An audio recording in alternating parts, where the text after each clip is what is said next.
Well, we made it out of the teens. We're now at episode 20 of the 941 Sports Zone. I'm Spitz. He's John, not wide right Masoni, and I mean that was really wide right. We'll get into that.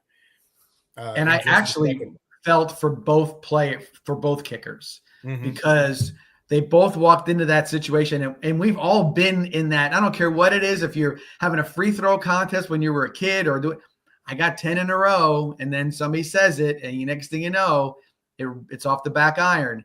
And in this case, two guys coming in there, Carlson with 90 in a row on his extra points. Not Carlson, what's his name? I'm forgetting the Steelers kicker's last name.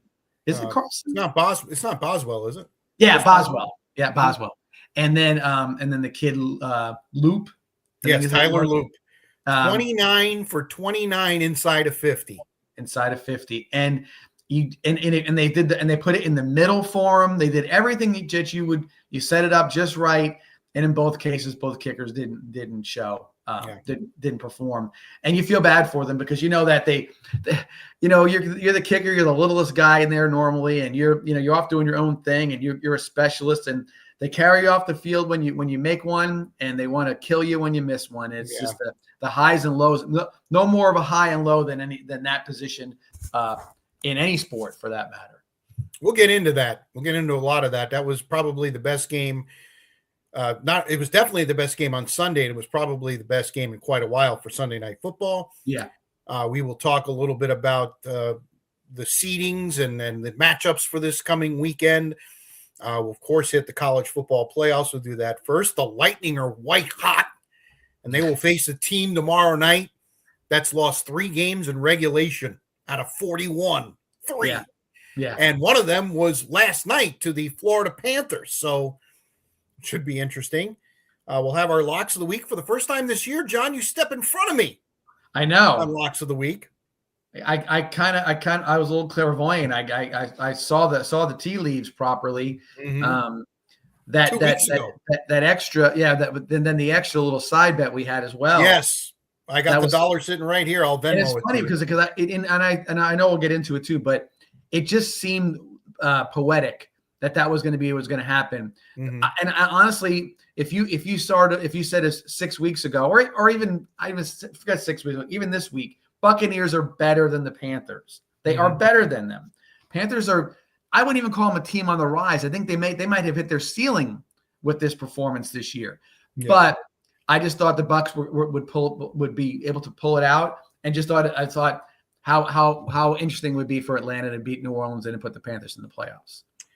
And of course, with it being the Monday after the season, it is known as Black Monday, and it definitely has been so far for several NFL coaches and a GM or two as well. 941 Sports Zone, episode 20, presented as always by Mighty Dog Roofing of Southwest Florida. They are locally owned and nationally backed, delivering exceptional roofing for homes and businesses up and down the Gulf Coast. 941-251-4257 is the number. 941-251-4257. I have it memorized, and somehow I didn't trust myself. All right. College football playoffs, the quarterfinals are complete. It started on New Year's Eve with Miami with a tremendous defensive performance, upsetting Ohio State 24-14. I know you like them with the points. I know our good buddy, Coach John Peacock. Moneyline Peacock. Moneyline Peacock. He was Miami moneyline there, and he was right. This game came down to Miami getting off to a tremendous start, a terrible play call. Yeah, I know the freshman threw the pick, that was just a brutal play call on the pick 6. And then Miami being able to hang on. But quite frankly, they were better on both lines of scrimmage throughout the night. Yeah, like I said, I didn't like the freshman quarterback in that platform. I thought Miami's defense was going to give him a lot of problems. I didn't see, you and I even mentioned that their running game wasn't as it was in the past couple of years to sort of help out the quarterback. Yep. And it's a tough road for a team like Ohio State to kind of go back and go through the playoffs again and come out of it unblemished again. But Miami just seems to be a team with a little bit of a mission. However, they're gonna meet up with another team that's on a mission as well. And some of these games have really lived up to the billing, and I hope that's the same thing this coming up week. No question. And then on New Year's Day, it started with my favorite play of the day going down in flames as Texas Tech was shut out by Oregon 23-0. Who could have saw that coming? They averaged 42.5 points per ball game throughout the season, and they just couldn't get out of their way. 4 turnovers. Great job by the Oregon defense to win in Miami, and they won a trip to Atlanta for that. Boy, talk about a team that's getting hosed as far as travel goes. Could be Miami, Atlanta, and if they somehow upset Indiana, Miami again. Right. It's a tough road, but you know what you're going into. This is what it is. And again, that's why I say it's so how difficult it is to do it over and over and over again, because that's a lot of wear and tear on guys, and just the fact that there's bound to be injuries, and so it's going to be a tough road for Oregon, but I think they would have it no other way at this point. They're going to be very fired up to see if they can't avenge their lone loss of the year to Indiana. By far their worst game, and we'll get into that coming up in just a little bit as well. Speaking of Indiana, up to that point, teams with a bye the first year and a half were 0-6. 0-6.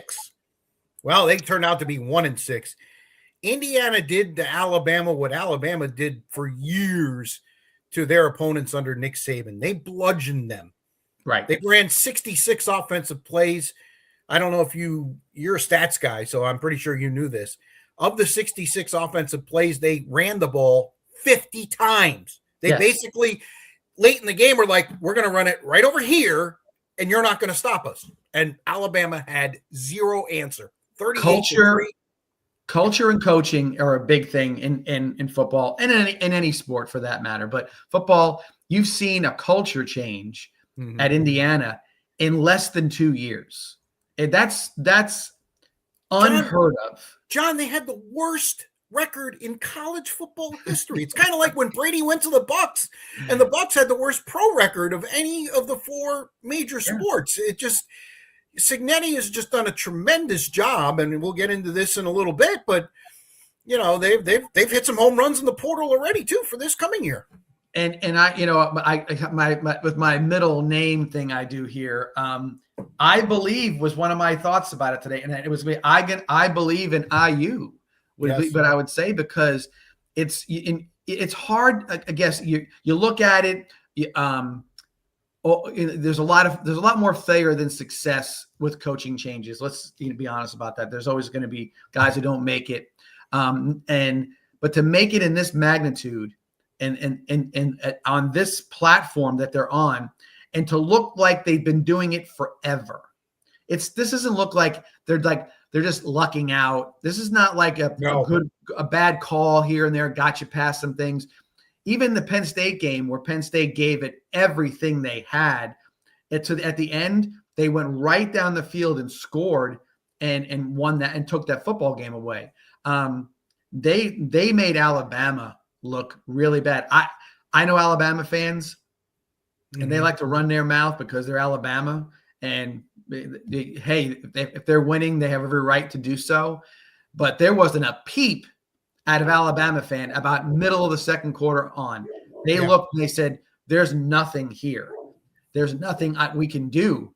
We can't stop this. When Simpson got hurt, it was all over. But that's what happens. Like when you see the beginning of an end of a dynasty in Alabama, it's that kind of loss that sort of sets it into motion or perpetuates it. You saw the quarterback go down hurt. You saw the defense couldn't make a play. The athletes looked slow on the offense. The O-line didn't look good. I was like, who's their running back? There's as many questions with Alabama after that game as you name a game in the middle of the SEC, a Missouri loss or something else like that, and say, well, what happened? Alabama did not look good.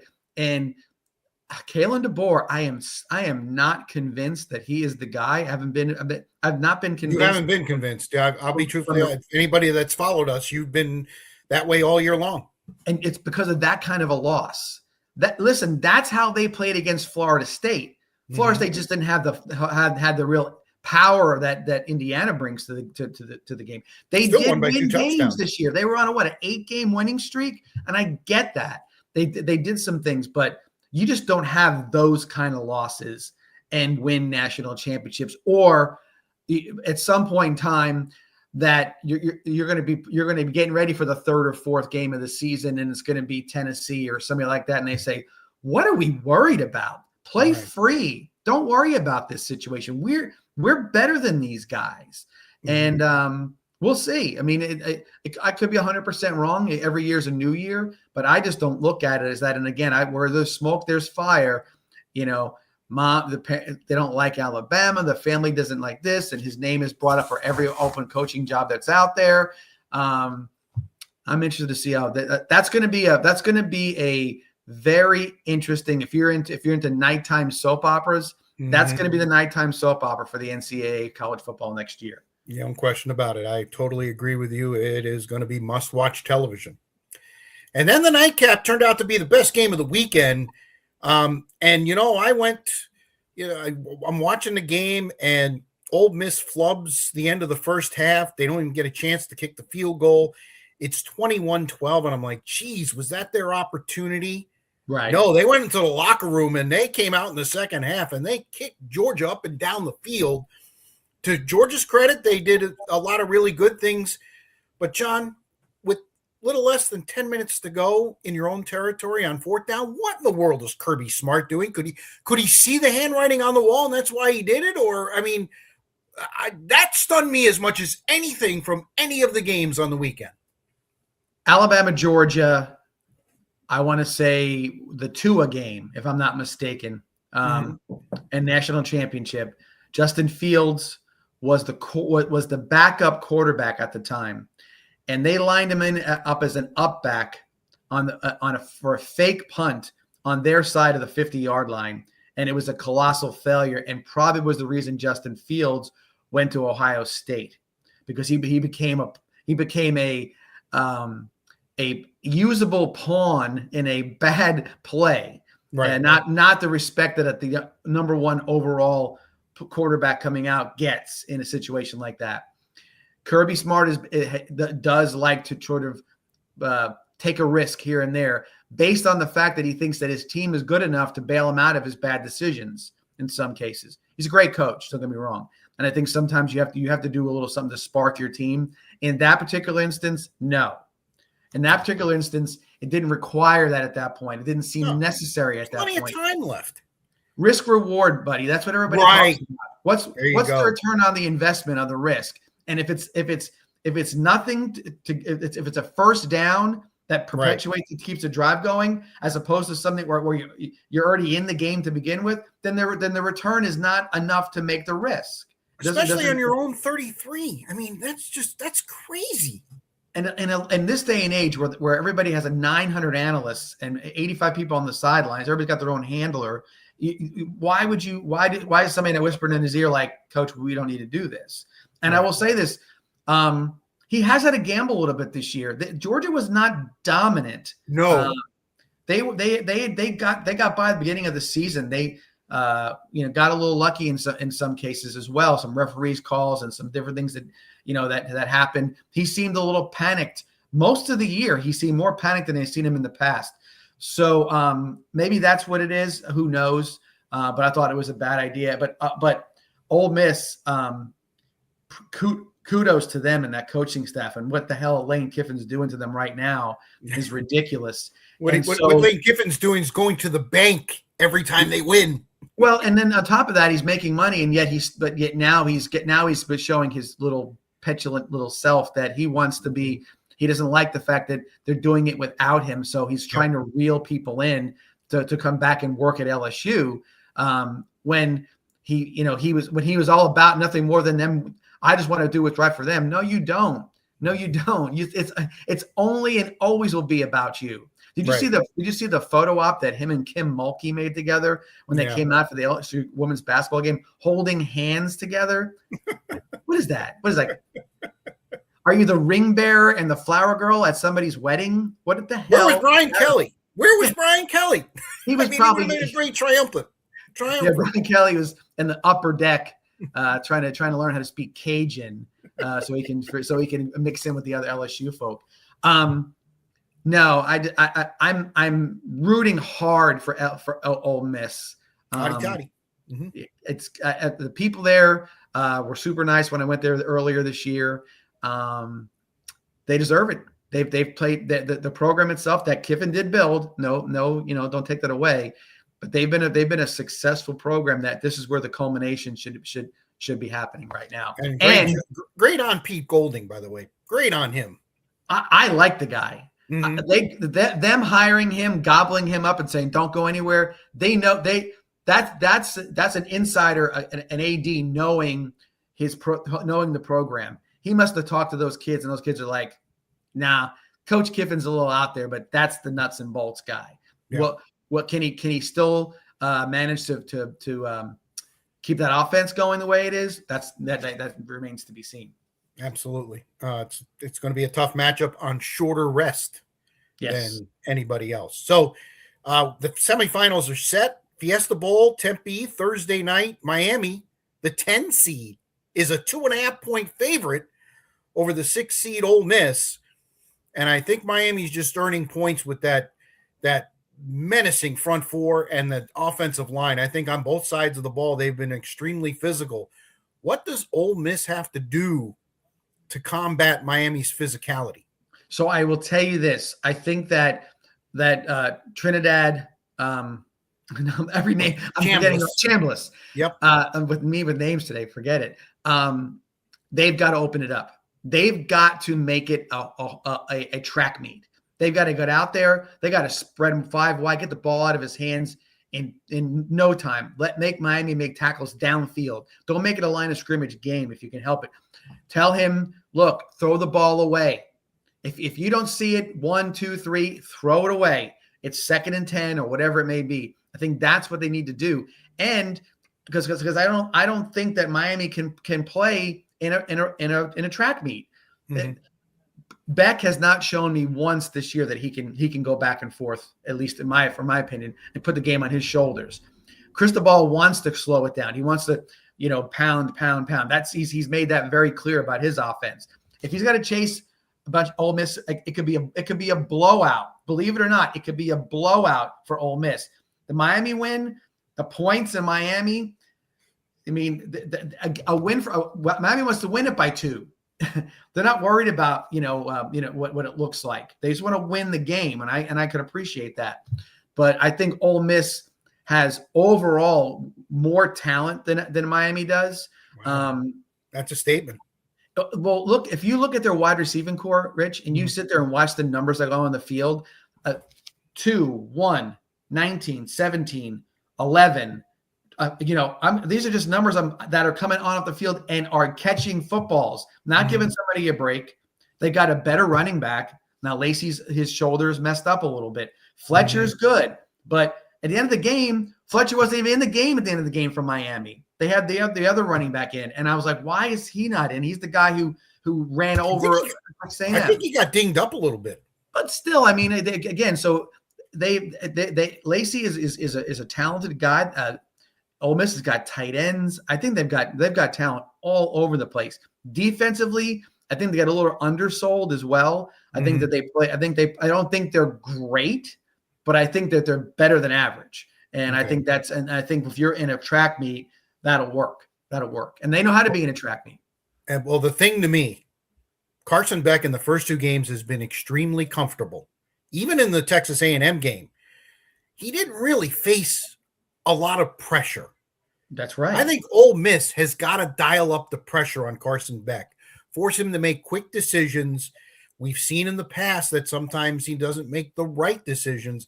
I think that, to me, is the key to the game. And they might have to cover the Miami receivers one-on-one and take a chance. But I just think they've got to get pressure on Beck. I think you're 100% right, because this is where he, to me, and I know Cristobal's got a philosophy, but I think Beck is the weak link. if you're looking for the person in the chain that you can go after and attack, the weak link, he's the weak link. And I think if you can make him have to perform at a high level, now can he? Yes, we know he can do it, Right. but it's a matter of will he be able to in that environment, and will he be able to handle that pressure at that point as well? Because again, while he was at Georgia, he didn't get to the point where he had to take the pressure. That was passed on to Stockton when after Beck was injured. So we'll see. So we'll see how that goes. I like Ole Miss in the game only because I think that they can out athlete them when it comes to on the offense. Wow. That's a statement. I've liked them all year. They've been getting better and better. I like the fact that they came back and avenged their loss to Georgia. And Georgia's, Georgia's a great football team. And I think Miami, though, I think again, that's the game that's the toss-up game. That's the one you really don't. I don't know if you really want to go with the 2.5 or whatever. I think the other game's a little easier maybe to pick based on what we've seen. But I do like Ole Miss. I like their style, and against Miami's defense, we'll see how it goes. I'll pick on that one a little later on. And then Friday night, the Peach Bowl in Atlanta. We mentioned Oregon got to come cross country again, although they come early enough that to me that's not nearly as much of a factor as if say it was a pro team, because they're not going to class this week. They're going to head to Atlanta, and they're going to, if they're not there already, they're going to get there in the next day or so, and they're going to be plenty acclimated, and they're going to be plenty motivated, because you listen to what they said after the game. You listen to some of the interviews before the first game against Indiana. They had just come off the game against Penn State, and I understand Penn State ended up folding, but at the time that was a mega matchup, whiteout conditions, the whole nine. And Oregon, I think, might have taken Indiana a little lightly. They won't this time. The question is, can they match Indiana's physicality? Because that's 100% right. To me, Indiana showed me, and they've showed it all year long, this is a physical, grinding football team, and they are, Kirk Cignetti is confident, cocky. You want to call him cocky? Sure, yeah. Call him cocky. He has a reason to be. He's got horses. And Oregon, they're going to be extremely. To me, this game, I can't land on a side right now. I'm going to give you a watching that game on the Tech or Oregon game. Dan Lanning almost coached them into a loss to a team they were physically beating up. Yes, his coach, the decisions he made in the first half were atrocious. Okay, come on, dude, put points on the board. Yes, okay. I thought that was crazy. What are you doing? Yep. And the idea that he's sort of putting himself in that situation where he was going to be a tough guy and try to run it down their throat, that fed right into Texas Tech. Okay. Mm-hmm. Now, they didn't do anything with it. We know that's the score was what it was. But the thing I think in this game is going to make the difference, and if I was an assistant coach on Oregon that had the ear of Dante Moore, I would say, Dante, I don't know what you plan on doing after this season's over. But boy, would you cement yourself as the number 1 overall pick if you went out here and beat Indiana? And sometimes the motivations of this generation of college football player are different. Mm-hmm. Kids nowadays at high school are saying, "What are you going to that school for? Money. I want to make more money. I'm going to do money." And you can be a Raider, you can be closer to home, whatever it may be. I think that's the motivation. Dante Moore, it could be the difference maker in this game. I think he is the difference maker. I think you're going to get what you get from Mendoza. I think you're going to get a very efficient. He is what a lot of people don't like to call, but a game manager that puts the ball where it certainly was in the Rose Bowl. Absolutely. And so I think that's the thing. But if Dante Moore can come out and be dynamic, that means a game rich, like where he's going to have to run for 80, 90 yards and he's going to have to throw for 350. Wow. Really put a game out there where Indiana's got to get out from being comfortable. Can they match them? Yes, but I don't know if they can match them like into the fourth quarter of a game like that. That would be interesting to see. However, if that being the case, I don't quite believe that's going to happen because I think Indiana is. I mean, every time I look for a weakness with this football team and watch a game with a lot, like say, let's see where they do this. They don't have one at this point. I don't really see in the secondary. They got dudes. The linebackers can they bring it. They're in the backfield. And then all this is being orchestrated by a very, very good coaching staff that knows how to set up plays and do things the right way. And my goodness, it's when you had Mendoza hit 3 different touchdown passes, 3 different routes to 3 different guys, and you see it, you're like, okay, I got you. You can do anything you want. You've got it all kind of figured out. And Mendoza is a guy he knows when to throw it away. He knows the read. He knows the second read. He knows everything. And again, that comes from experience, which I like. I'm a proponent of the fact that they getting games underneath your belt is a big deal. It is a big deal, and I think that you're seeing that with Moore starting. This is his 3rd year starting. He started for UCLA for 1 year and then 2 years at Oregon. You've got Beck, he's a 4-year guy. Mendoza, a 4-year guy, and Chambliss. But his reps were at the D2 level. Correct. Ferris State. Go Bulldogs. But nonetheless, when you play for a championship, there's pressure in that situation. Just because you're not in front of 80,000 people, it's still pressure nonetheless. And he's been down that road. So 2 really good semifinals. Indiana's a 4-point favorite over Oregon. That number seems right about right. And I'll tell you, we should be in for 2 really good semifinals, and then we have to wait 10 days for the championship. They've got to fix this, John. It's got to be played within certainly not. It's 7 days. How about a Thursday? You don't have to deal with any of the NFL. You don't have to wait until after another weekend of playoff games. I mean, the NFL will have played, after these teams meet, will play 2 weeks of playoffs before they play the national championship. I'm sorry. It kind of dissipates. And, the games on Sunday and divisional round weekend, you finish with them and then you're like, oh, we got the national championship tonight. It's just, they've got to fix it somehow, some way. No, I've said it forever. I even said about the Super Bowl, but now I think they're kind of fixing it in a different way by going up to President's Day is where they're going to head to. So everybody has a day off on Monday, so they keep their Sunday bid. College football is a Saturday thing, okay? Whatever that may be. But even if it can't be Saturday, well, what's wrong with a Friday night? You know what I'm saying? What's wrong with a Friday worst night in television, though, John? Yeah, Friday, but understandably, this is a different scenario. You know what I mean? I just think there's a better way to do this. Yes. Again, if you're gonna move things back, I don't know what NFC AFC championship games are on a Sunday. Maybe that game's a Saturday before. Well, I'm not saying move it back. I'm saying move it ahead. Have it Thursday the 15th. Right. Why not? Right. That would leave the Peach Bowl team only 5 days to prepare. So you just got to tweak the whole thing altogether. Well, and now watching more than my fair share of college football pregame shows.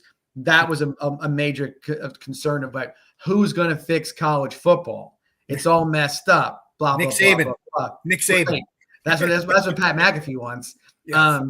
But no, who's going to fix college football? College football is going to fix college football. And we all know it's going to be a part. It's going to be the conferences that do it, and the NCAA will say, "Okay, did you fix it? Okay, now tell us what we want this to enforce, and what's our role in this?" Because they've given up their authority has been given up. As soon as they said that they were not going to, they're not going to manage this or do whatever. They've said we can't do it. We don't want litigation. We don't want to have problems. You guys figure it out, and then you'll let us know what we need to do to keep it moving forward. The portal, that's another thing they got to fix, man. As hell, it's dumb. You know what I mean? All those little different things that have to be. They're not little, but things that need to be worked out. I think the money, Rich, is kind of working itself out. I think the money itself is working itself out. I just think the timing of all this and what's fair and not fair to the student athlete, and what's fair and not fair to the universities as well. It's got to be. It can't be one-sided. And it was one-sided for 100 years, and now it's sort of going the opposite direction. And we just got to get that straightened out. There's smarter people than us that should have a hand in this, but who's to say? It took them forever to figure out the bowl games. Keyword should. Yeah. Should. Well, again, money always talks. You know what I'm saying? So what's going to be the situation? They got the money bags already delivered with the new contracts when they got the ESPN got the SEC, and CBS took the Big Ten, and whatever else happened. Mm-hmm. The only team that's got a lot of money but not to look forward to is Notre Dame. Right. You know what I mean? They took their own bag and they got left out in the cold, which should be what you would think they would kind of get the hint, but they didn't. They went out and doubled down on isolating themselves by canceling the USC game and being mad at the ACC. So what do you do there? A couple other things. You mentioned the portal. The portal opened on the 2nd. There are guys signing left and right. Indiana signed 4 guys yesterday, including a quarterback. I think, and here's the problem with the portal. Okay. And I don't know how they're going to, again, it's tough to put the toothpaste back in the tube. I heard there's a guy in the portal that has played for a different team for 4 straight years and is looking for his 5th. That's not what the portal was made for. No. I just, to me, that's ridiculous. And again, until they get a handle on it, the kids are going to do whatever the heck they want. Absolutely. And and that's unfortunate that that's going to keep happening that way. I will tell you, like I said, the portal itself, there needs to be some sort of rule. I keep on saying that the days of signing a letter of intent and faxing it over on recruiting day, they don't exist anymore. Now it's got to be. Now I think it's a 3-year contract that you sign with whatever monies that you're going to get or whatever your deal is. It's contracted. It's right there. Look, it's not as you're recruiting 18 to 24 kids every year. Let's say that's the number. So it's that many contracts. You just change the language here and there, put the dollar figure in. It's just like filling out a questionnaire at some point in time. But they got to be there for their 3-year commitment. After 3 years, they have the right to say, I want to leave. Okay. If the coach leaves, different story. Then you've got to leave it open for that situation. Sure. But in this case, if you give them 3 years, it's a chance to grow. Look at DJ Lagway. Okay. Top quarterback. You're going to have to is right. DJ Lagway comes out of Texas. He's all this, that looks great early on in his freshman year, gets injury bug, and he looks terrible this year. Is it helping? Is the portal helping him right now to get better as a quarterback? Absolutely not. Him going in the portal is a move that he's loyal to the coach, but he probably would have to start over anyway. But as a quarterback, you want to get your 3 years in before you make a decision about pro or next place or staying where you're at. That would be the idea behind it. So 3 years in, get those 3 years under your belt. See how you're doing. If you're not fitting in or whatever, you're on it's an open door to get out. If you want to go in the portal again, you got to sit. Yeah, I like that, and that's Nick Saban's idea. Absolutely, gotta. You can't just keep transferring and being eligible right away. That to me is another problem. By the way, you mentioned Lagway. Read a couple of articles right before we went on. Apparently, he's on cloud 9 from this visit from Florida State. I hope it starts raining. That's a Florida State fan. I mean, so here, let me tell you this: he found his Billy Napier 2 in Mike Norvell. I'm sure that they have the same demeanor, the same productivity, the same kind of everything. You're killing me. How in the hell is Gus Malzahn going to run his offense with DJ Lagway when he's lumbering and he doesn't? He's got guys that are mobile, quick this, quick that. It's not a fit. It's a nice front page distraction. Hey, Seminoles get 4-star guys, steal them right away from the guys in Gainesville. I promise you, there's nobody in Gainesville right now. Right, I was going to say, it's not stealing. He left, and they showed him the way. They drove him to the airport. Yeah, there's no doubt about it. So, and again, we also know as a Florida fan that he demanded that there was no competition.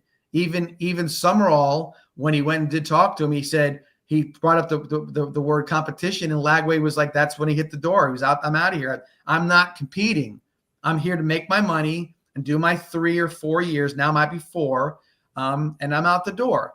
And it's the guy like. It's a hard comparison because I'm not the same guy, but it's Anthony Richardson right now. We've had 2 versions of it. Yep. Anthony Richardson looked like gangbusters. He could run, do everything else, and then hurt. Oh, I'm going to go pro. Okay, really? And look what that's got him: concussion, hurt, and nothing. Yeah, right. Yeah. Let's give congratulations to Wisconsin Whitewater, who are the Mount Union of the 2020s. They win again in the Division III National Championship. Illinois State and Montana State in the FCS Championship game. That's later on Monday night in Frisco. But we're again recording Monday afternoon. Illinois State had to play a first-round game because the bracket's a little different in FCS. Not everybody plays first round. I think there's 20 teams, if I'm not mistaken. Illinois State has won 4 consecutive road games to get to the championship. That's really good. That's incredible. Right. It's unbelievable. Will they have anything left for Montana State, who's an extremely good football team? They are. And they've sort of become the North Dakota State of the FCS right now. So we'll see if they can continue their run. All right. So there you have it. College football portal's open. We'll have some more information on that coming up on our show next week. Maybe some of the players that actually and where they went. So we'll have we'll get that going for you. The 941 Sports Zone presented as always by Mighty Dog Roofing of Southwest Florida. You might have heard him in the last segment. Locally owned and nationally backed, delivering exceptional roofing for homes and businesses up and down the Gulf Coast. 941-251-4257 is the number. 941-251-4257. NFL Week 18. I'll agree with that. That's a good answer. It was very the Bucs did win Saturday against Carolina 16-14. Not exactly an inspiring performance.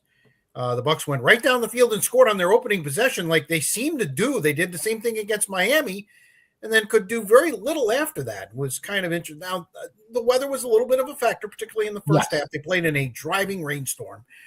But Carolina did next to nothing until late in the game, and then they made it a game late in the game. But the Bucs were able to, get the connection with Baker Mayfield and Cade Otton. Otton had a tremendous game. So the Bucs put themselves in position. However, they needed Atlanta to lose at home to New Orleans, and New Orleans, well, they played like New Orleans has most of the year. What would you expect? A block punt, interception late as they're driving inside the 20. Just, the Bucs got what they deserve. Let's be realistic. You start 6-2 and you end 8-9, you don't deserve to go to the playoffs. Not that Carolina deserves to go to the playoffs, but quite frankly, as a Bucs fan, I was resolved to the fate beforehand. As I took Carolina on the money line. I thought Carolina would win the game, and that scares me for Carolina. Even though they beat the Rams just a few weeks ago, you really think they're going to do it again? Certainly, Vegas doesn't think so. John, the spread's 10.5 at Carolina, and rightfully so. Because again, like I said, the Panthers are not a great football team. I think they're a good football team. You're right. They're not. They're just coming up the ladder a little bit. They've made some improvements, but they're not ready. Where was Rico Dowdell after he had 1,000 yards in 3 games? 10 yards in the game. Right. Bucs Ridiculous. stopped him completely. And so you see that kind of thing. And I was going to make it. You're talking about the Bucs and the little stuff you said about the drive down the field. Good teams, always sort of they have a good game plan. Come out, you have a script, you go. The great teams, the teams that are playoff teams that can make a difference, they do it. They readjust again before half, and they readjust after halftime, and they win. Mahomes, Brady, we'll go through all those different guys, okay, that have had this. Stafford, Absolutely. Yeah. It's not a here's my one bullet. Here we go. Bam. That's all I got. Now what are we gonna do? I don't know. Let's just start throwing plays out there. It looks weird. It looks like Baker is in the huddle. He breaks the huddle. He looks unsure of himself.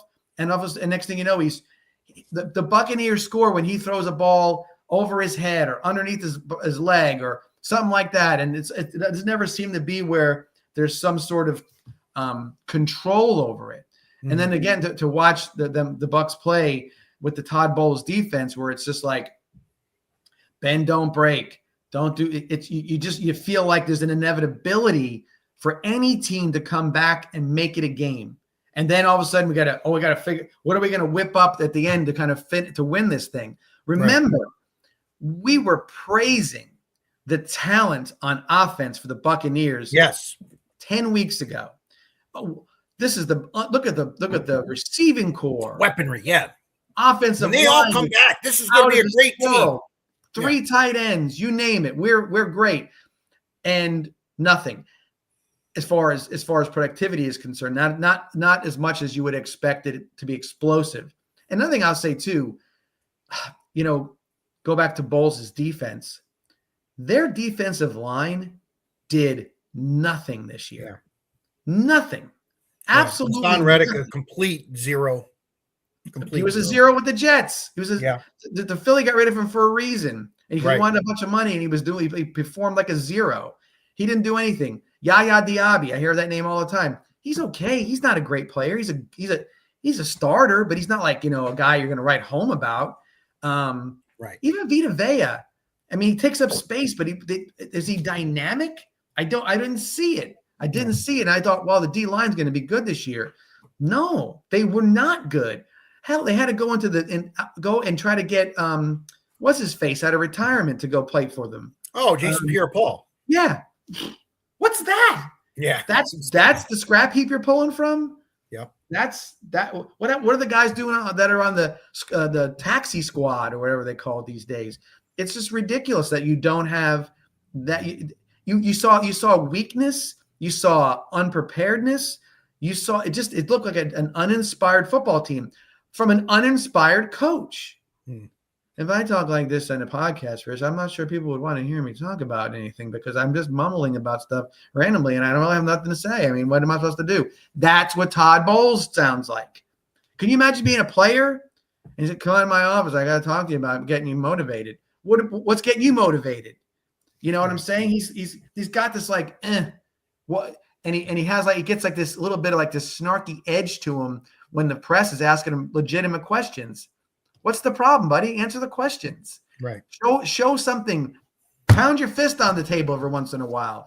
Don't sit there and look like you got nothing. Move your upper lip when you talk. Do something that's going to motivate people. It's not motivational whatsoever. And unfortunately, he's going to be there next year because they got that way. And I'm going to be interested. That's going to be one of the things I'm interested to see because I'm going to see if they're actually going to be a team that's going to be worth watching, or are they going to fall apart? You got 2 guys that may not be back in Mike Evans and Chris Godwin. I mean, they may be done, and then you're talking about taking that part away. I'm sure free agency is going to hit them. Levante David's gone. So, yeah, interesting to see how things are going to work out for them. Atlanta did win that game, as we talked about, over New Orleans 19-17. They finished with 4 straight wins and 8-9 on the season. But Arthur Blank said, not good enough. And he didn't wait. I mean, they were doing bro hugs after the press conference, at the end of the New Orleans game. And 2 hours later, Raheem Morris and Terry Fontenot, the GM, are cleaning out their desks. And I like that decisiveness. Yes. Fontenot has had 5 years, and unfortunately for them, for him, they did not have a winning record in any of the 5 years. Raheem Morris has had 2 years. He ended up 16-18, along with a little interim stint right before. And also, Rich McKay was shown the door as CEO. They are literally starting from scratch. Well, I think that you had to, because here's what it is. Raheem Morris is an extension of Arthur Smith. So, because he was on the staff. Everybody likes Raheem Morris. They call him Ra. They don't call him coach. Just like I said, my problems with calling somebody Todd and not the coach. Okay. There's something wrong with that. And I think what happened was Arthur Smith went away. I think probably there were some guys on the team that thought Raheem was a great guy, and maybe they sort of lobbied for him through the GM, and then the GM signed off on it, and Rich McKay signed off on it. Rich McKay's tenure at Atlanta in the last couple of years has been terrible. You know what I'm saying? He hasn't. Atlanta seems rudderless to me. They don't seem like there's a plan. It's just sort of like it's just kind of going back and forth. One game they're good, one game they're bad. This and that, and you got some big things coming soon, because our Bijan Robinson is about to be handed the money bank. You know what I mean? The money bag. He's gonna demand some money, and you got to get rid of Kirk Cousins. Is Michael Penix your guy? A lot of decisions got to be made in the next couple of years, and I don't think I would trust any of those three guys to be leading me to that point. And obviously Arthur Blank feels the same way. Sounds like Matt Ryan's going to have a major role, maybe, the former Falcon. And again, you can trace everything back for Atlanta to Super Bowl 51, up 28-3 in the third quarter against New England. They've never fully recovered from that at all as a franchise. And I think this is the best way to do it, is to completely flush it. So we'll see what the Falcons are, because most people, talent evaluators, say by far they have the most talent in the division. Right. And you're in an absolutely crappy division. Correct. The two teams at the top are like, okay, the Bucs are probably on their way down. Carolina kind of on its way up. You can have a 1-year turnaround and be the winner of that division. It's not even absolutely. It's simple as can be. And other places that's not the case. Look at the Raiders, right? They fired Pete Carroll after 1 year. I don't know why they even hired Pete Carroll. That was the stupidest thing ever. Right. But that's a Mark Davis thing. Whatever, they're going to hire stupid people, or not stupid people, but a stupid choice, I would call it. But look at the mountain they got to climb. Past those three. Check has his work cut out for him. The GM actually stays. I think Geno Smith played his last snap in Vegas. Yes. He was dreadful this year. Age definitely caught up. We're going to hit all the coaching openings, but that's a big one. Let's get through the rest of week 18. Seattle won the battle for the number 1 seed in the NFC in San Francisco, dominating on defense, beating the Niners 13-3. Wasn't much of a Van Gogh to watch unless you like defense, and Seattle brought the defense. They made some critical plays. Christian McCaffrey open in the flat, fumbles. It's not really a fumble. It turned out to be an interception. Right. Ball's in his hand, a little behind him. Turns out it goes in the Seattle guy's hand. And Seattle is the 1 seed. And in a year that's wide open, both in the NFC and AFC, they're the clear betting favorite. They're 3.5 to 1. Right. The next choice is 6 to 1. John, I don't see that. I don't see that. No, I don't either. Sam Darnold. And that game to me felt like this. Like Sam Darnold showed up in Seattle, pretty good team. Everybody, as far as you're looking at it from an observer of the game, like, okay, that's a nice move for Seattle. That'll make them a little better, maybe. We'll see.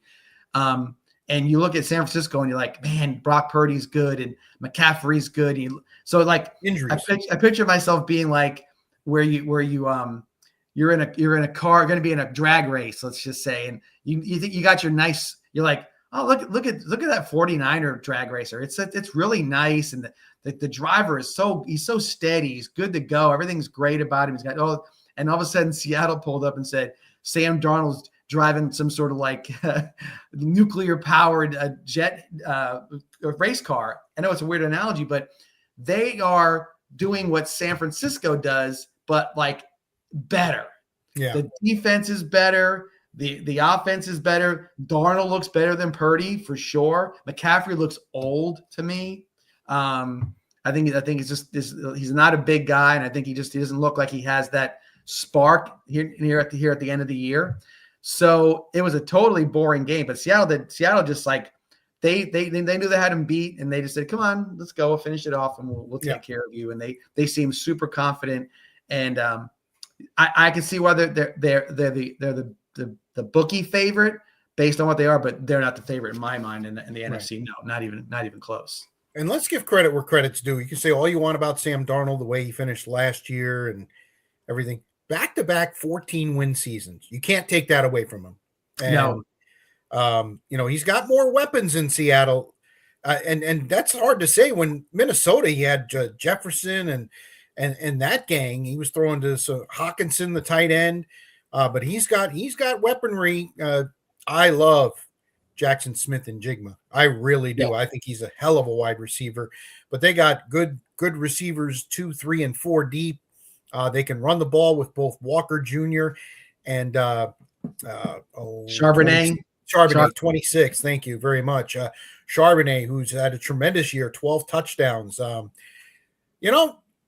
Why not them? I guess is the way to look at it, because you look at everything else. Chicago, Ben Johnson went off after the game yesterday. They lose Sunday. They lose to Detroit 19-16.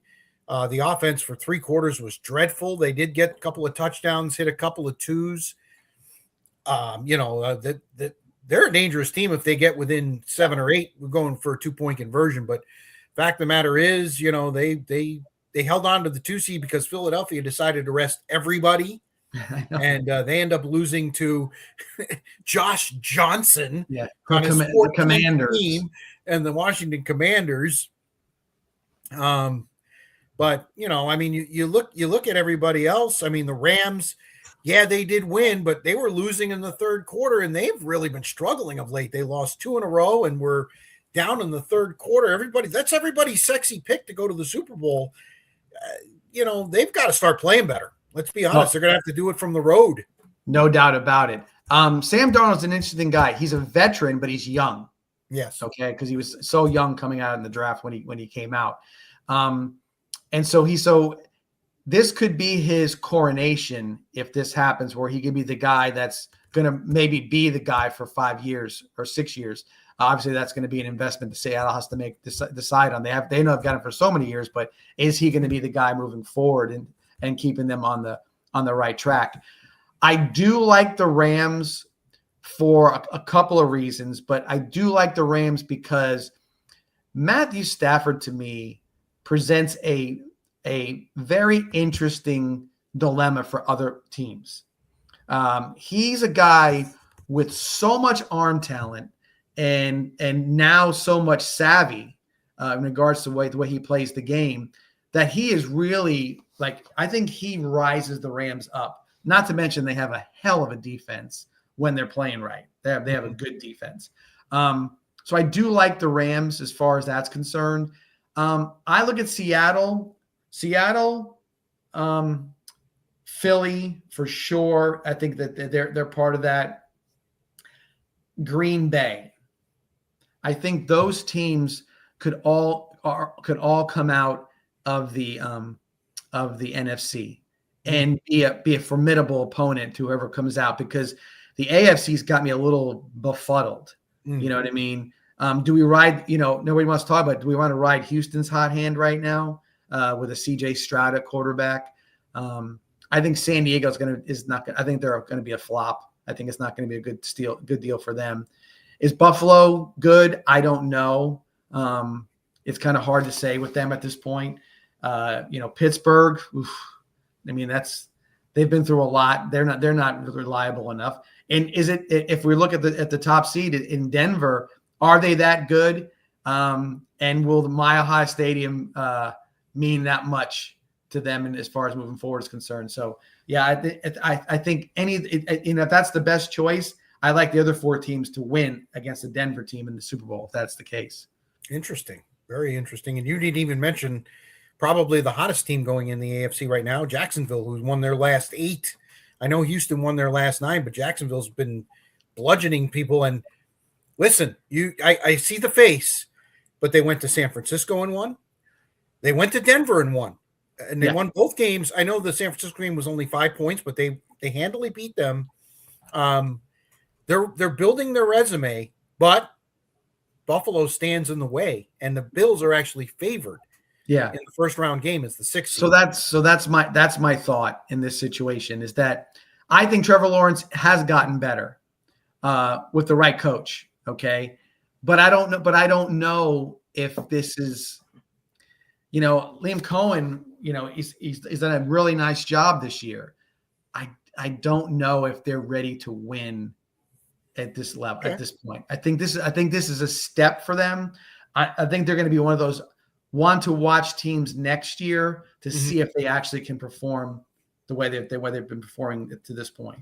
I don't think, because especially in their division, I don't think Tennessee or Indianapolis is going to be an issue for them next year. I just don't see it. Houston's the one team that I just don't know what to think with Houston. They a slow start. They've won 9 in a row, but the last couple of weeks they've struggled a little bit. I agree. I can't get a grasp on them, but I just think that when it all shakes out in the AFC, it's going to be Denver versus somebody. I just don't know who at this point. Okay. Who I trust. And I don't think either one, any of them. And I'll go back real quick. Philly, they've been there, done that. They kind of got that. I wouldn't call it cockiness, but they feel like they know what they're doing. I think Green Bay, I think not enough credit is given to Green Bay's head coach. Matt LaFleur. LaFleur, yeah. I think he is very, very good coach. You watch them, he coaches them through some stuff. And I think they've got a lot of receivers. They got defense. I think they're going to be fine. I like Green Bay as well. The Rams, like I mentioned before, being as good as they are.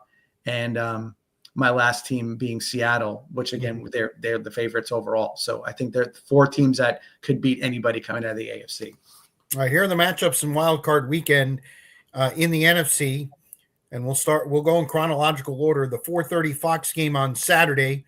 The Rams, mentioned it earlier, 10.5-point favorites against Carolina. Carolina beat the Rams just a couple of weeks ago, but they were able to turn Matthew Stafford over 3 times in that game.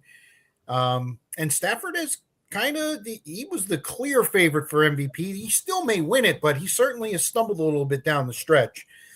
So we'll see how that one goes. The 8:00 prime game, your Packers are actually favored on the road in a 7-2 game. They're a 1.5 favorite over the Bears.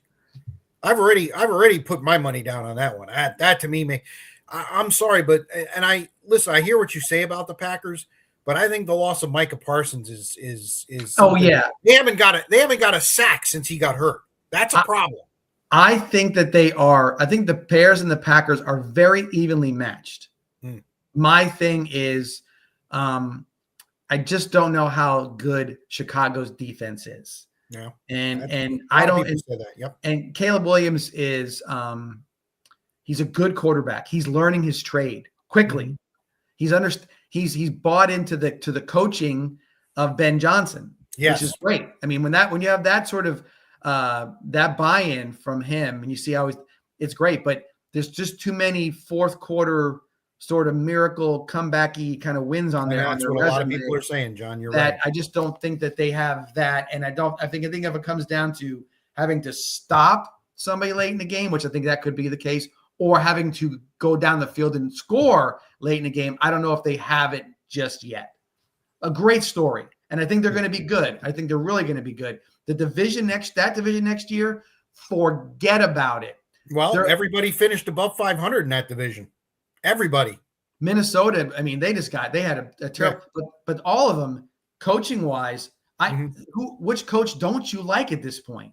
Yeah. Dan Campbell, everybody loves Dan Campbell. Okay. Kevin O'Connell, they talk about him like he's the best quarterback whisperer of all time. He fixed Sam Darnold. He's got whatever going on. I think the problem with Minnesota is upper management wants JJ McCarthy in there, and he's maybe not ready to be doing that. So it's costing them at this point. If they were to fire O'Connell for like a bad season next year because JJ didn't do well, boy, somebody better scoop him up fast. Well, he would be unemployed for 35 seconds. Yeah, I'm serious. He would be what Kevin Stefanski is right now. We'll talk about that in a little bit when we get to the coaches and everything that happened. Ben Johnson, and then you've got in Minnesota, O'Connell, and LaFleur at Green Bay. All those guys are very well thought of. And by the way, all offensive guys. Now I know Dan Campbell, he's a tight end, and so he's an offensive guy, and he calls the plays for Detroit. And all of them have their quarterbacks in place for the most part. What a hell of a division that's going to be next year. See how that all plays out for several years. And the final game in the NFC is Sunday at 4:30 on Fox. 6-seeded San Francisco. Can they field a team? Because they have injuries all over the place.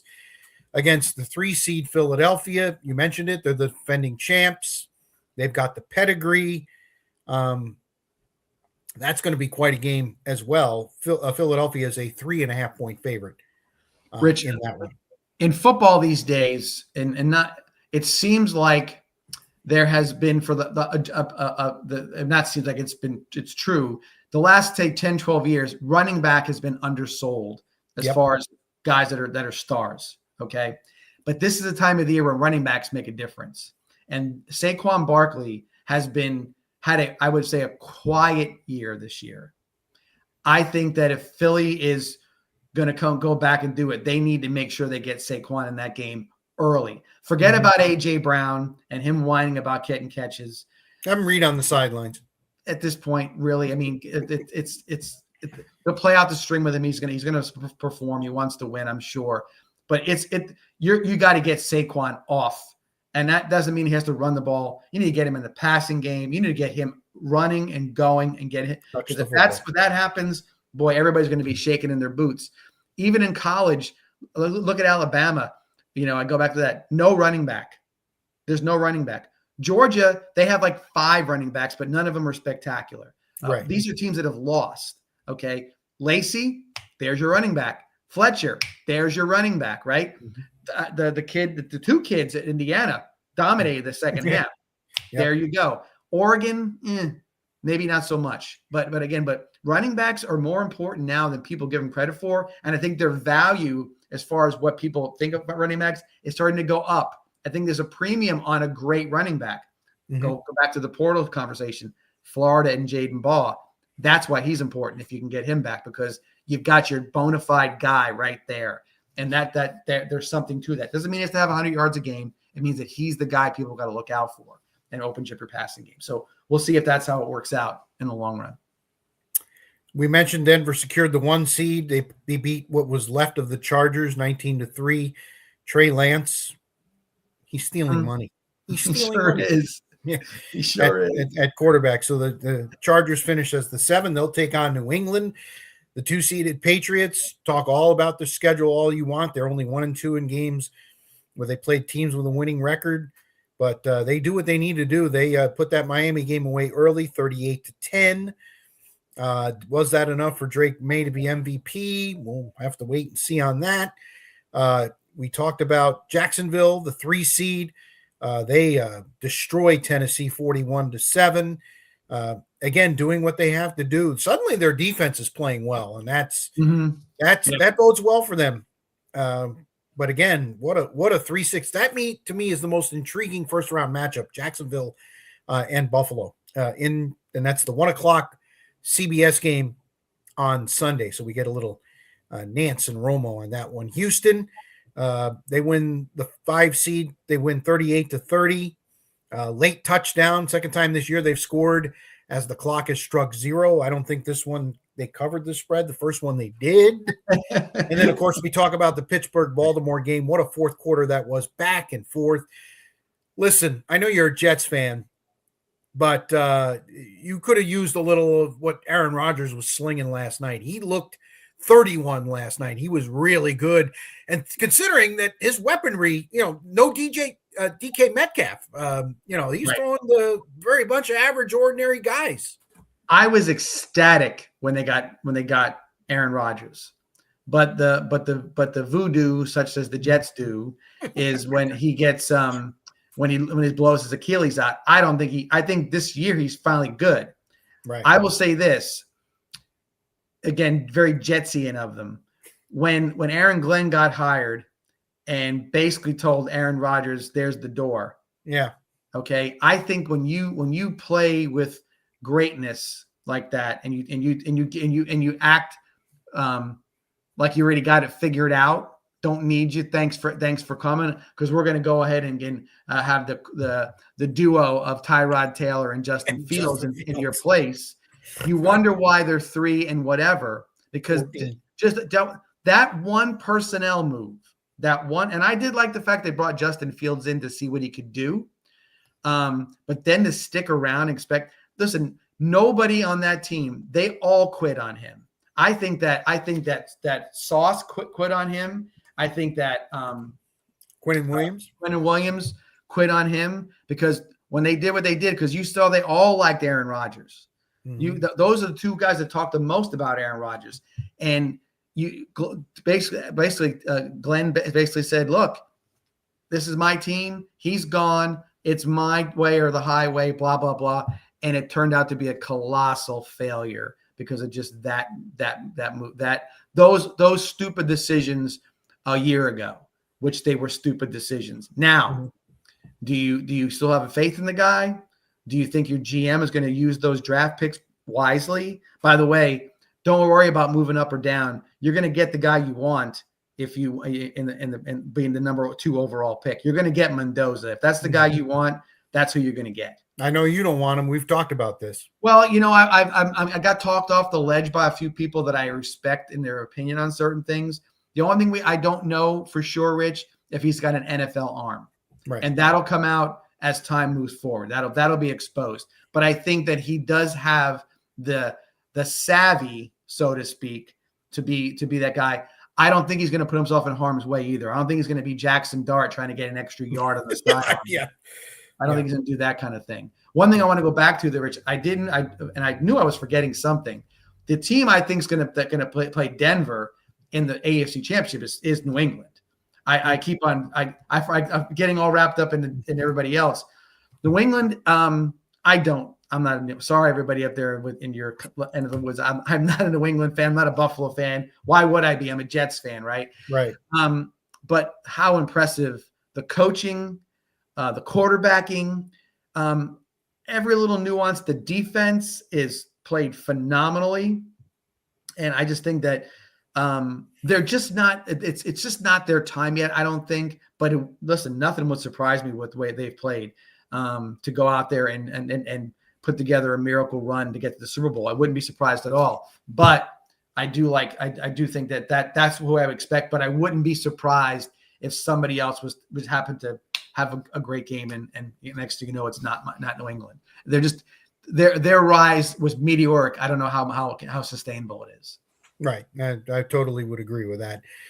We mentioned the Baltimore game again. Their rookie kicker Tyler Loop, 29 for 25, 9 under 50 yards, misses the 44-yarder at the end of the game. Almost inconsolable, but he sat at his locker and took the questions. Good on him last night. And good on John Harbaugh, too. As I saw some video of him coming down the tunnel by himself, and Harbaugh just put his arm around him and tried to comfort him. I think Harbaugh deserves a little criticism. You have 14 seconds and 1 timeout left. Why don't you try to get closer? I mean, seriously, this is a rookie kicker. I mean, you could throw the ball right over the middle, 10, 12 yards. Now it's an extra point. And I know the guy on the other side missed an extra point, and he's an all-time kicker, and nothing says that he would have hit it. He missed that one really badly, but there's a lot less pressure if you're kicking, say, a 32, 33-yard field goal as opposed to a 44-yard field goal. Everything in the fourth quarter was spectacular. Lamar played great in the fourth quarter, but I just didn't like the way that they basically just centered the ball in the middle of the field and said, "Here you go, kid." Yeah, and I think that's a safe play because you don't want to take a chance or risk of getting a sack, which I don't think you would with Lamar. Or maybe these days it seems like intentional grounding is one of the more popular penalties to be called these days. But I guess it would be safe, and the kid hadn't missed, so you kind of you look into that and saying, "Oh, all averages. This is a shoe in." Yep, yeah. And then it doesn't happen. So it's definitely tough. I do appreciate something too going to those 2 field goal kickers. Me with my not wide right moniker for today. I don't think enough is given to the pressure that's put on a guy who is basically the outsider of the football team, the guy who goes to another field to practice, and and these guys have just killed themselves all game for you to hit a winning field goal, and then you don't do it. I can understand this. There's a lot of vitriol pointed towards the kicker, but there's got to be some compassion there because it is a lot of pressure. There is a lot to be said about that. A great player can go to the free throw line and shoot 99%, and then when it's on the line, hit the front end of the rim. Clank. And that's just clank. It's not easy. I bring as the Exhibit A Nick Anderson in the '95 Finals, Magic against the Rockets. Oh, Rockets! All right, the Rockets. That's right. Yeah, no doubt about it. And so I think it's no different than who can hit a 6-foot putt to win the Masters. Right. Bless you, sir. Bless you. Okay. Got it. I had to put my glasses on because I lost New England, so I'm not going to miss anything more this time. I got to make sure I see.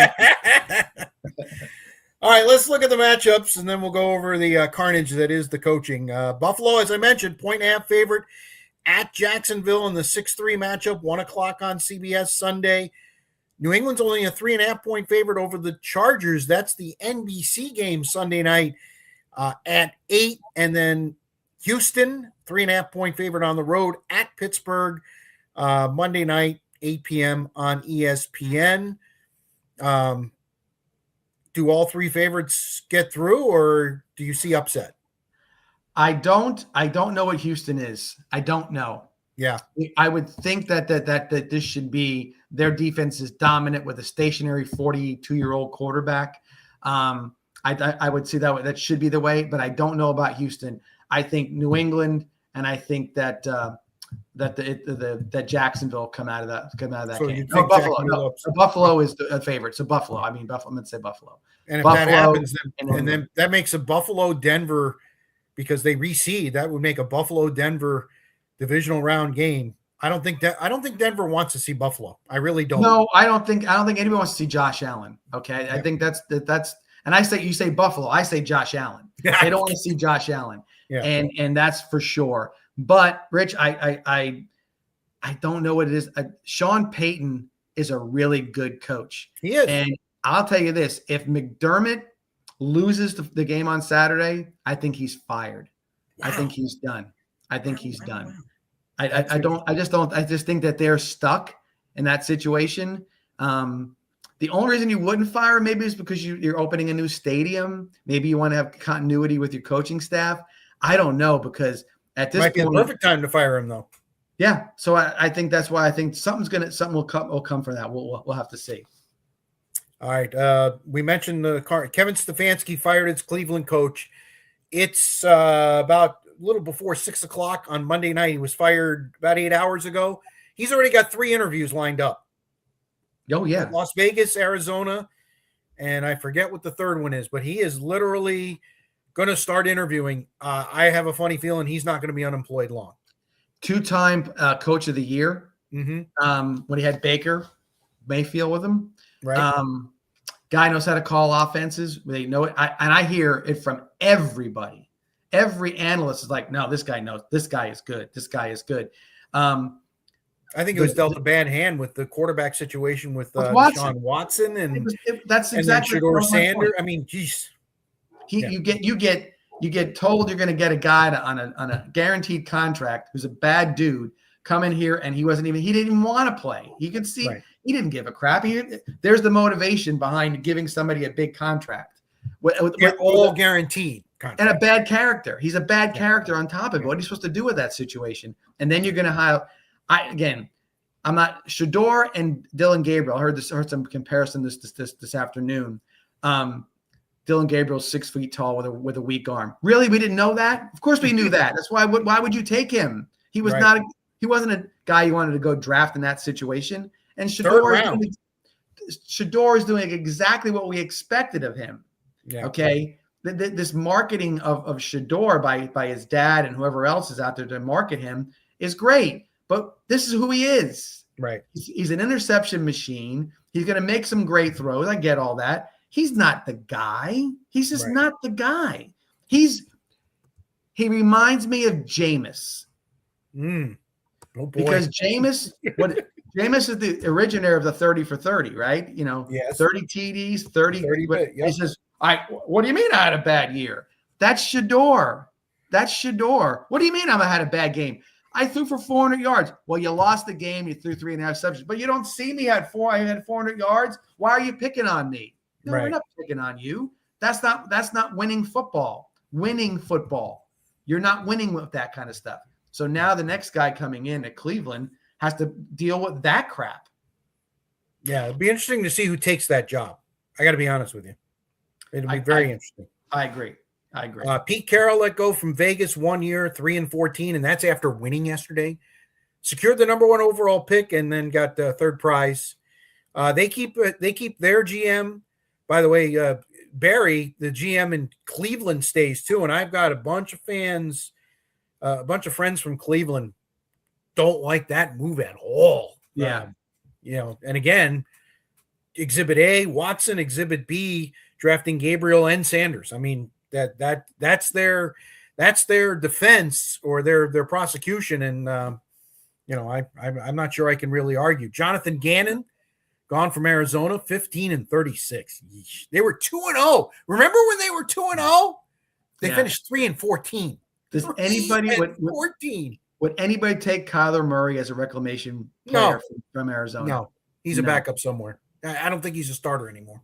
No, and he's the same guy, entitled, came out of whatever he was doing. Just you just don't see it. He's a dynamic athlete, but you just don't see it with him at all. Arizona keeps their GM as well. Bengals decided to keep Zach Taylor, which I think was a little surprising. Although, listen, Burrow hasn't played a full season, in 3 years. You can't really fault him for that. Director of Player Personnel Duke Tobin also stays. I had to check this fact a couple of times. He's been the Director of Player Personnel since 2002. Yeah, well, that's the Bengals. Is he a part of Mike Brown's family? I'm sure there's something to it. Pictures? I'm sure there's something to it. If you dug into it, you'd say, "Oh, that's why." That's Bengali of them. They are cheap. The Browns and the Bengals are interesting. They're similar in their ways of messing things up, or they mess things up, not in the same way though. The Bengals are cheap. The Browns are stupid. Yeah. And then Joe Shane stays with the Giants. I know you're a Jets fan. I know you have Giant fan friends. I do too. That's not being well received at all. At all. That's a bad move. So, and by the way, let's give props to Myles Garrett, now the all-time single season sack leader. Got one with about 5 minutes to go. You look at it and you say, well, did Burrow really go down? Kind of similar to what Brett Favre did, but he was going to get sacked. He didn't want to take the hit. Yeah, he didn't want to take it. He was basically like, all right, I don't want to get killed because, I'm a China doll, for lack of a better term. So, but congratulations to Myles Garrett on that. So there you have what's coming up in the NFL this coming weekend. Again, the 941 Sports Zone presented by Mighty Dog Roofing of Southwest Florida. 941-251-4257 is the number. 941-251-4257. A couple things we want to hit on before we get on out of here. The Lightning are hot. Hot. They went out to the West Coast. This team, you look in their history, and I'm a big Lightning fan and I'm a big hockey fan. They have a history of going out to the West Coast and kicking some ass. I mean, and nobody ever knows. And it's like the most. What happened? They won 3 in a row because they're out there and then nobody's paying attention to the games. Beat Anaheim in overtime. The Kings game was interesting. Going to the final TV timeout with under 6 minutes to go, they were down 3-2. Boom, boom, boom. 3 goals. They went 5-3, and then they just destroyed San Jose the other night, 7-3. Come home to take on a Colorado team that only suffered their 3rd regulation loss last night, Sunday night, as we're recording, in South Florida, as the Panthers, who came off the dreadful showing in the Winter Classic, the Rangers kicked their butt up and down the field. Down the field. Well, it was on the field. Yeah, the ice Yes, was it on was the on the field. field. Yes. Up and down the ice. They came back after Paul Maurice undressed them a little bit, their coach, and they beat Colorado 2-1. So Colorado will be in Tampa on Tuesday night, and they're going to be a little bit angry, I would think. Yeah. This No time doubt of year. about that. No doubt about. Yeah. And like I said, Colorado last year, if I'm not mistaken, they were just as hot regular season last year as they are this year. Right. And so Got knocked they off are early in the they're a playoffs. team on a mission right now. Sometimes you see those teams and they kind of stand out because they put together 3 periods every game. That's why they're winning regulation so much. Yep. But I do like the temperament and the explosiveness of the Lightning. Mhm. And I give all credit to John Cooper again. No, He's the GOAT. dude. He's the GOAT in Tampa Bay. I'm sorry. He's the best coach in Tampa history. Any sport, it's not even close. I know Gruden won a Super Bowl, but he's won 2 cups, got them to 3 straight finals, and he's doing this. Remember, the Lightning kind of mortgaged the future to continue to compete. They got a lot of guys that are low round picks or undrafted picks that are contributing on this team, and Cooper has just done a wonderful job with the Lightning. And of course, he's the coach of Team Canada as well. The folks up north certainly know that he's the best coach going. I don't think there's any question about that. So the Olympics coming up next month, believe it or not, about a month away from the start of the Olympics. Love Winter Olympics. Yes. Love it. Because like there's such a uniqueness to what they do. We don't get to see it nearly as much on TV. The speed of skiing, skating, the biathlon, all those different things that just come into it. Now that introducing the X Games into it with the snowboarders and all that stuff, really, really cool stuff. They always frame it. It's a great viewing thing on TV. They'll have pictures of the mountains and whatnot. It'll be fantastic.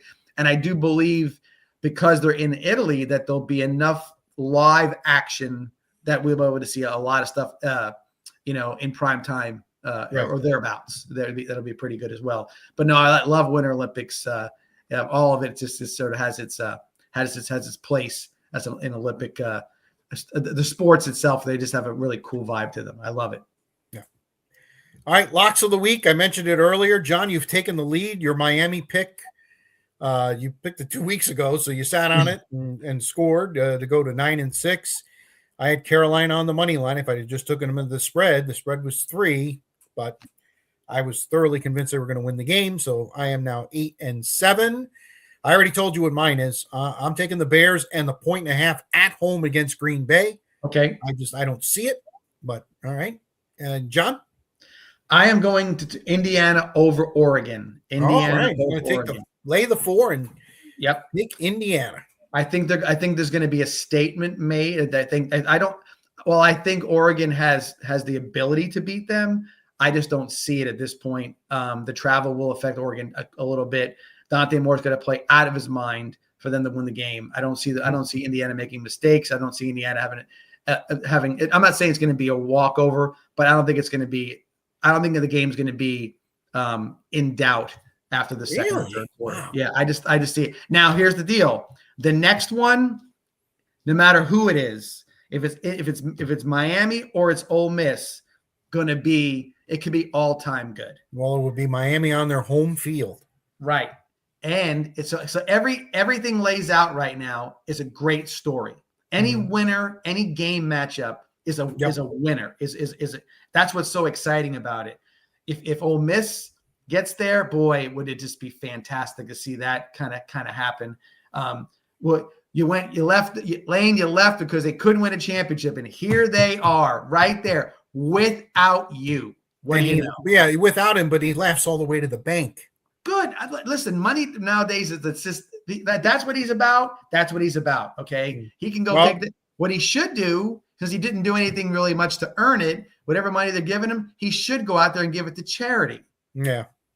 Yeah, but he's giving it to the Lane Kiffin charity. Absolutely, because that's what he's about. Let's stuff it in his pockets. He's good, right? Yeah. He's a carpetbagger. That's what they do. Yes. They go every 5 years. They're someplace else. It's what he's done. But anyway, Ole Miss is a great story. Miami obviously would be a fantastic story just based on this year alone. Indiana, we know that there's that story. So those stories playing out would be fantastic. I think Absolutely. great. So Indiana over Oregon is my call. All right, laying the 4. All right, time for our final segment. What's bugging me, John? I'll let you lead off. Well, Rich, it's kind of funny because like some of the things I get caught up in are, you're watching these games and they're just fantastic football games. You watch them and you say to yourself, look at that Pittsburgh-Baltimore game. Look at going through all the different games that had something on the line. They meant something. And you're watching both in college and pro, these guys who are, let's face it, college athletes are pros now. Let's not pretend they're not. They're professional athletes. When it matters and these guys step up and perform and put it out there, there's no better sport to watch than football. It's the king by a landslide. But when it sucks and it's bad and the teams don't show up to play, okay, it's embarrassing. Now, who could you possibly be talking about? But it could be, I'm going to say that the one team I'm going to talk about, which is the Jets, all right, for sure. A no-show, not even trying to win the football game. The uniforms they had, I had a shiver up my spine.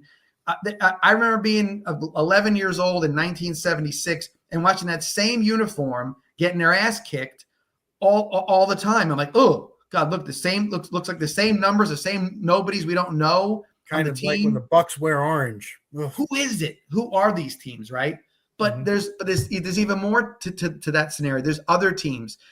I mean, I know Kansas City that they're hurt, but the Raiders, 12-11 is the game. It's a shame that we've dragged the season out to 17 weeks of football, actual football. 18 weeks of football season. Am I right? They're at 19 weeks now. No, it's 18. It's 18. One by so far. I think it goes once they get the CBA. I think it's going to be 18 weeks and 20. And now you're watching the crappiest form of football you can watch when one team doesn't give a shit and the other teams is just they play out the string. I know what happens, but it's just hard to look at and watch and hard to think that if you're a crappy team playing out the string, and that's what you put out at the end of the year, that somehow next year, game 1, you're going to be a contender or a better than average team or whatever. You'd be lucky to go from 3 wins to 6 wins based on what you've done because you waste an entire year of football on this crap experiment, and now you're going to go into it and go get a bunch of young guys, which you should, and hopefully this GM or coach or whatever organization uses them wisely and picks the right guys, and not just the first round guys, because that's easy. It's the second, third, fourth. How do you manipulate the draft? How do you get more players? If everybody is that shitty to play that game that way, then you're almost going to look everybody in the eye and say, man, I can't believe that you guys did this and you played, and this is your professionals. I would be like, maybe I don't want any of you back. Who knows? Because what if you cleaned house of all 53 guys? What would be the difference at this point? Right. 0-16 or 0-17? I don't know. But at some point, you got to look at it and say, based on that performance, is there even a chance you could be good next year? And the answer to me is no. You're not going to be good. You might be better, but what is better? 5-6 wins. It's ridiculous. So it's very hard for me to see games that was Mike Tirico's call last night. I had a bug in me with Gus Johnson a couple of weeks back with the Penn State, Indiana. Mike Tirico showed as much enthusiasm as anybody I've seen with the call. But he was eloquent and he did it in the right context. He showed the proper amount of excitement, and it resonated with me as the fan to hear him getting excited and watching it. Even the prelude to it, the last game, the last play of the last game of the year puts the last team in the playoffs, and it goes right. I mean, you couldn't have built the drama any better than that. Right. But anyway, great football. mixed in with absolutely shitty football is embarrassing. It stands out when you see how good it could be. Yeah, no question. Good. What's bugging me? Absolutely. What's bugging me is, the Raiders. The Raiders are bugging me. Am I a Raider fan? No. Matter of fact, I've never liked the Raiders. My cousin Jamie is a lifelong Raider fan, and I kind of feel for him. What's bugging me is that I mentioned earlier that John Spytek, the general manager, is going to be heading the search for a new coach. But, I know where you're going. Yes, I know you know where I'm going. He's going to have an accomplice. Yes, he is. That accomplice is one Tom Brady. The most interesting man in the world. Yeah, the one with the statue outside of the stadium here in Foxborough. Absolutely. The one that calls games for Fox. Right. At some point, somebody's got to step in. He's either, and I mean, he's a minority owner, but Mark Davis comes right out and says basically it's going to be Spytek and Brady who pick the next coach. At some point, there's got to be a separation of duties or something. He's either got, and he calls NFC games mostly, so that I'll give him. But still, I don't, I've seen it a couple times this year. The Raiders would play on Monday night. He calls his game on Sunday, goes Monday. He's in the booth. He's got a headset on. He's listening to what's going on the sideline. Which is it? Which is it? Okay. Has he improved in the booth? Slightly. I still find him, I don't think he brings enough to the table for as smart as he is. He is not a genuine human being. Oh, now that's going a little far there, young man. Listen. My meaning by that is that he is measured in everything he does. Yes. No question. Okay. So there's, and I don't know if he watches the football game the way we watch the football game. Probably I think he watches the football game and says, I'm better than that. I'm better than that. I'm better than that. I'm better than that. And so he does that kind of a thing. And maybe he is. And I'm going to pile on because you're seeing this is so like, it's very, very sort of, you get the reasoning behind why there's a problem with this. Yeah. And the problem is this is Tom Brady 101. This is what he has been all along. I can do with the ball. I didn't do anything with the ball. I didn't throw my phone out. I didn't do this. I didn't do that. I didn't do this. He is always looking to be the exception to the rule. I'm Tom Brady and you're not. Remember that Saturday Night Live skit? Yeah. Oh, yeah. Okay. I'm Tom Brady. What do you mean I can't do this? What are you saying, that I'm going to use my platform as a Raider with the Fox to help the Raiders? Of course you are, Tom, because you're a cheater from the beginning. You've always been that guy, okay? And cheating sounds so like, oh, he's not a cheater. Everybody bends the rules. Everybody steals signs. Everybody does this. I get it. But when you do something, and let's say in the case of the deflated ball, you say, hey, you know what? I do like the balls a little softer. I do like that feel for it. Hey, maybe we got to the limit. It's a mistake. I do ask the balls to be right at the edge, and it got cold, and the ball shrunk a little bit. We'll try to do better. We'll pump them up a little bit more.